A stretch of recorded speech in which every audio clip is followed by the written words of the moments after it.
Welcome to Office Centurion. I'll be your guide. So, we have been doing the Augsburg Confession, and we are now in Article 27. Now, it's been about a year since I've read the Augsburg Confession, so I'm actually going to get into my copy of it. This is the Creeds and Confessions version of the ESV. It has the Augsburg in here, so that's what I'm going to be referencing when I read my notes. So let's start off with the note. Article 27, Monastic Vows. Claims 9 through 12 are unsustainable, as they make liable and scandalous accusations and defamations against the Catholic Church. Vows are not above the decision, discretion, and discernment of the Pope. A vow has limits. Kings of Aragon were allowed to change their monastic vows. That's going to be their proof against vows, apparently. That basically there's separation between what kings and nobles are allowed to do versus what commoners and peasants are allowed to do. But I think this is more leading into what will be future revolutions and social movements going into the Reformation and beyond. On the Protestant view, vows made before the age of 15 can be rescinded, and maybe even vows made before the age of 18 can be as well. Then they state that they want revenge back on the table as an option for wrongs received. This article, in my opinion, is the most pathetic and sad attempt at blatant comfort seeking. This was not the strongest article in the confession, but let's go over claims 9 through 12, just so you can hear exactly what it is they were saying. They were grieved that the authority of the canons is so momentous a matter, was utterly set aside and despised. To these evils was added such a persuasion concerning vows as, it is well known, in former times displeased even those monks who were more considerate. They taught that vows were equal to baptism. They taught that by this kind of life they merited forgiveness of sins and justification before God. Yea, they added that the monastic life not only merited righteousness before God, but even greater things, because it kept not only the precepts, but also the so-called evangelical counsels. So yes, there are monks, especially if you look at the Desert Fathers, who may have taken things too far, but that wasn't a teaching of the church. So they're reaching for the extremes to try to prove the median. That doesn't work. You can't say that the medium is corrupt, or the middle ground is corrupt, or the concept is corrupt, because the people at the extreme ends either don't follow or follow them too strictly or give too much credence to them. It's not how things work.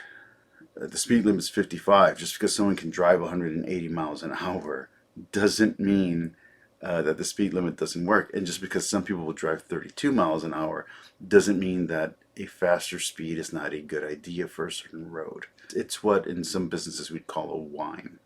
This is just the Protestants whining. All right, but let's look at their proofs, because maybe there's something here and I'm not giving them enough credit, right? So Genesis 2:18, the Lord God said, "It is not good for the man to be alone. I will make a suitable partner for him." Assumably this is attacking monastic vows and the idea that choosing a life of celibacy makes you more holy, and this is, I guess, attacking that idea. But you can counter this with Paul, and Paul saying that if you choose to be like me, choose to be celibate like me, then you're doing great. So it doesn't really work what they're trying to do. Let's go to Matthew chapter 15, verses 1 through 11. Then the Pharisees and the scribes came to Jesus from Jerusalem and said, "Why do your disciples break the tradition of the elders?" they do not wash their hands when they eat a meal. He said to them in reply, and why do you break the commandment of God for the sake of your tradition? For God said, honor your father and your mother, and whoever curses father or mother shall die. But you say, whoever says to father or mother, any support that you might have had from me is dedicated to God, need not honor his father. You have nullified the word of God for the sake of your tradition. Hypocrites. Well, did Isaiah prophesy about you when he said, this people honors me with their lips, but their hearts are far from me? In vain do they worship me, teaching as doctrines human precepts. He summoned the crowd and said to them, hear and understand. It is not what enters into one's mouth that defiles the person, but what comes out of the mouth is what defiles one. Okay, so there's a lot to unpack in this one. First off, this is talking about a common practice that was happening at the time, which is that they were saying, okay, well, instead of supporting my grandparents or supporting my parents, which this is still done in Asia, by the way, instead of doing that, I'm going to let the state take care of them. And instead, I'm going to donate my money to the church. And so the money that I would have given to my parents, or the support I would have given to my parents, I'm going to give to the synagogue, or I'm going to give as a dedication to the temple. And then in 7 years, I'm just going to, when everything kind of gets undone, I'm going to take that money back if I need to. Because I can't get it back from my parents, but I can get it back from the temple. And that way, everything's good, my hands are clean, and I honored God, and I took care of the community instead of just only taking care of my parents. Okay, that's the argument that's being had here. And Jesus is saying, no, you're missing the point. The point is love. Yeah, you should take care of the community. Yes, you should donate to the synagogue, and you should support the rabbis, or if you have priests, you should support the priest. But you support your family members first. Honor your father and mother.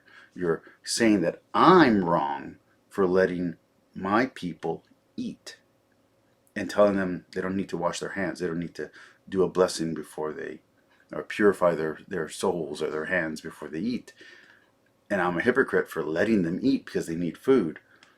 But you're the hypocrite because you don't even feed the people that you say you care about.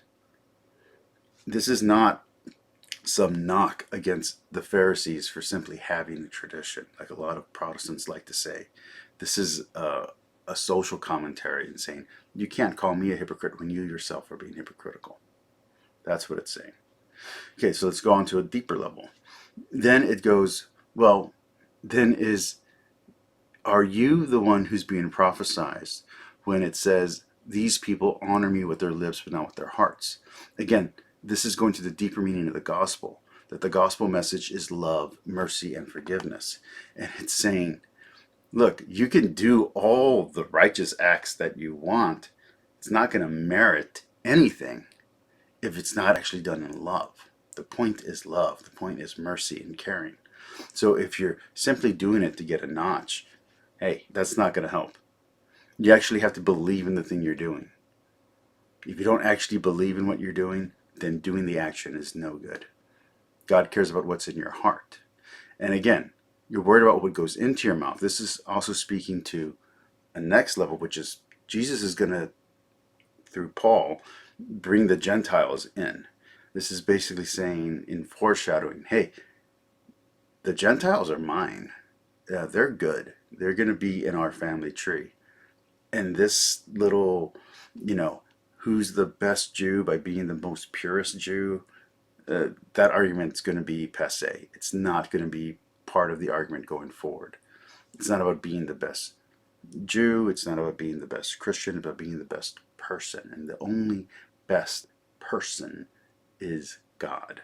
So you want to be perfect like your Father. You want to be perfect like God, not perfect like a man. A man can be perfect in flawed ways. You want to be perfected in divine ways, in soul and deed, eternally pure. You want to be completely forgiven. Grace. Okay.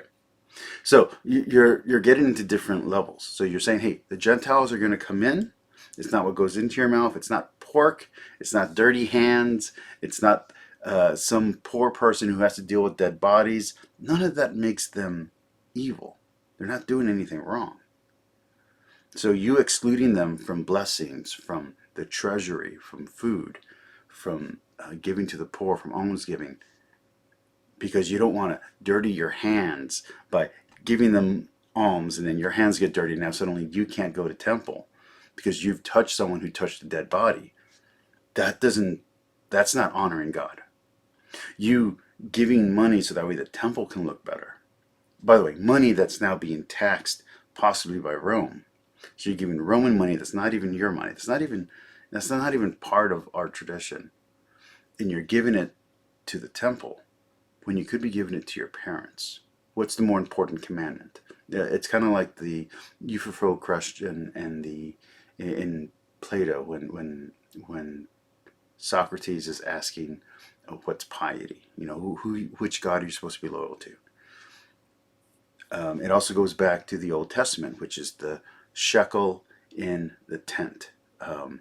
This is super important because you can only have one highest value.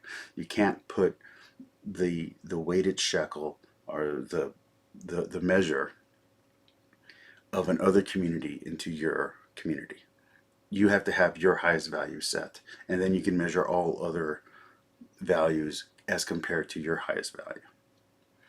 All right, shekel in the sanctuary. We got that reference in. It's one of my favorite references. Let's go on to 1 Corinthians 7, verse 2. Now in regard to the matters about which you wrote. It is a good thing for a man not to touch a woman. But because of cases of immorality, every man should have his own wife, and every woman her own husband.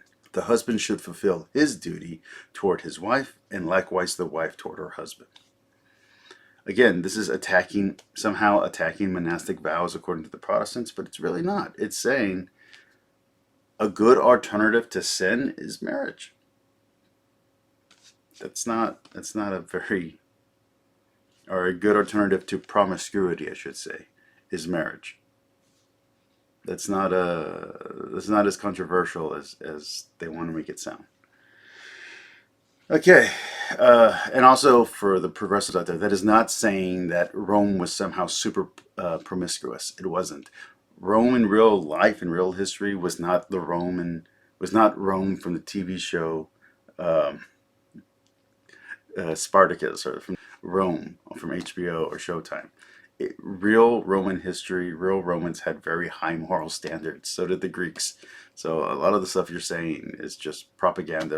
Okay, let's go to the last proof that they have, which is going to be Galatians chapter 5, verse 4. You are separated from Christ, you who are trying to be justified by law. You have fallen from grace. So let's try this again. You are separated from Christ, you who are trying to be justified by Torah.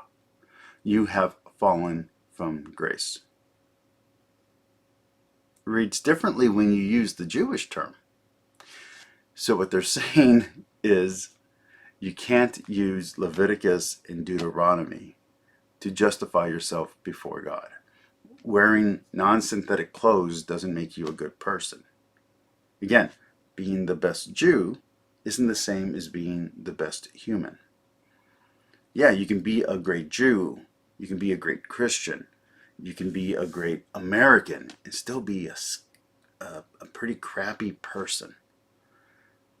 I can be as patriotic as possible, totally dedicated to my homeland, whether that homeland be Israel or whether that homeland be America. But that doesn't mean that I'm treating my fellow man properly. That's all that this is saying. So this is not a statement against all laws or all traditions. Even ministers and pastors who will try to use this against the Catholic Church will then say, yeah, but you should still follow the law of your nation. Okay, well, if you're going to take it so literally that this is against Catholic tradition, then you also have to take it literally as it's against the United States Constitution or it's against the Magna Carta. You can't have it both ways. Either it's saying what it says or it means something different. You can't have it both ways. I say it's talking about the Torah, and that it's saying you can't use the super nitpicky laws, the traditions that come from the Torah and come from the later traditions of not wearing synthetic fibers, not walking further than a few steps. Walking one more step on a day of rest does not make you evil, especially when there's a cow that's about to die. Go save the cow. There's a person who needs help. Go help the person. Don't worry about making 5 extra steps or if it looks like work. Be compassionate to the person who needs you, and understand that God, who cares about that person, also cares about you and understands the circumstances. That's not an excuse for sin. That's saying don't use God, don't use the Bible as an excuse to commit an atrocity, an excuse for ambivalence. The Bible is not your get out of free jail card for being a scummy person. If you do terrible things to people, even if you use the Bible as justification, you're not justified. That's what it's saying. It is not a condemnation of law in itself. All right, I think that was good. We have one more, and then we are done with the Augsburg Confession. Then we're going to take a little break, and we're going to come back into Trent, and Trent is then going to steamroll right to the end. So we got one more for the Augsburg Confession for the supplemental, and then we should finish Trent hopefully by June. Peace, like, and subscribe.